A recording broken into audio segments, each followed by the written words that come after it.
Corona virus বাংলাদেশে দিন দিন বৃদ্ধি পাচ্ছে। চোখ রাঙাচ্ছে করোনার নতুন ভেরিয়েন্ট। বাড়ছে শনাক্ত আর মৃত্যুর সংখ্যা।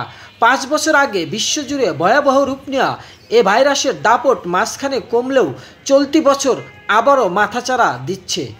দেশে এবছর শনাক্তের সংখ্যা দাঁড়িয়েছে ৩৩১ জনে, আর এখন পর্যন্ত প্রাণ হারিয়েছেন ৭ জন। এবং এ নিয়ে স্বাস্থ্য অধিদপ্তর দিয়েছে নতুন বার্তা।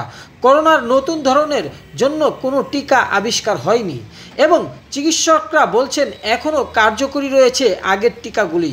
বলছেন এখনই গণহারে টিকা না নিয়ে জোর দিতে হবে প্রতিরোধে। সংক্রমণ ঠেকাতে স্বাস্থ্যবিধি মানাসহ ঝুঁকিতে থাকা ব্যক্তিদের টিকা নেওয়ার পরামর্শ দিয়েছে স্বাস্থ্য বিশেষজ্ঞরা।